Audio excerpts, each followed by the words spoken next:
Okay, up next is Porto versus Juventus, and this is for most people, including myself, a pretty straightforward one.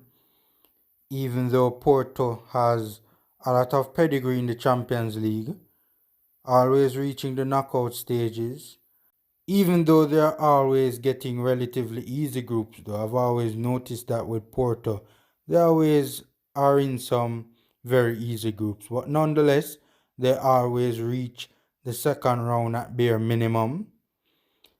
As I stated, a lot of Champions League pedigree, eighth most match wins in Champions League history, 114, joint ninth in titles won, two titles won alongside Juventus. They're joint ninth with Juventus, interestingly. 10th in appearances in the history of the Champions League, 29 appearances overall. 7th most in matches played, 251 matches played in their Champions League history. And 9th overall in most goals scored, 374.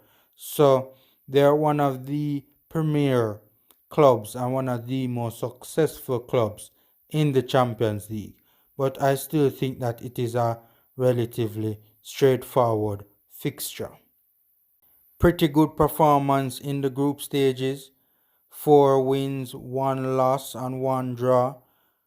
The 1 loss and the 1 draw coming from Manchester City. Not a bad performance against one of the best clubs in Europe.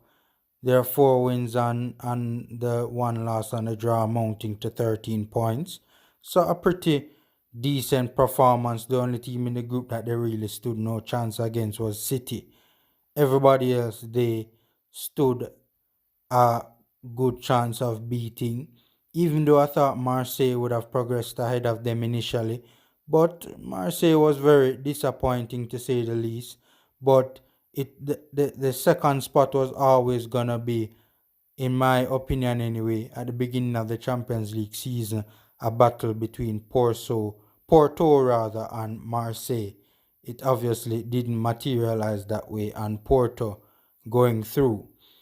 Right now they're currently third, just behind Sporting and Benfica, third in the Portuguese league, and historically the Portuguese league has always been a battle between those three. So far a decent season for Porto, but as I stated earlier, no matter how much pedigree they have, Juventus will always be the favourites.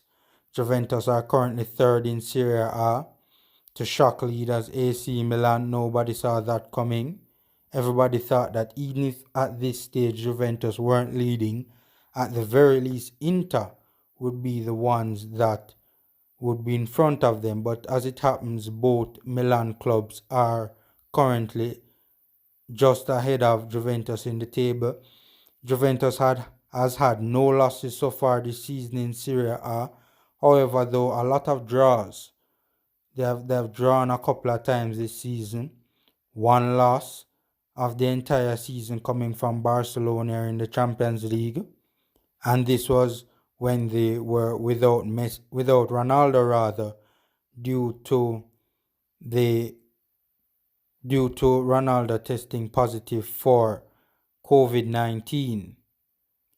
They topped their group with Barcelona on goal difference. Other teams in the group being Dynamo Kiev and Ferencvaros.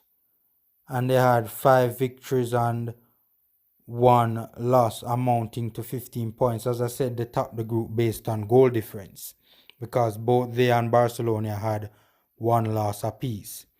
But Ronaldo is expected to be the X factor in this game. He's in fine scoring form. Morata as well is in good form. Both have formed a good partnership up front.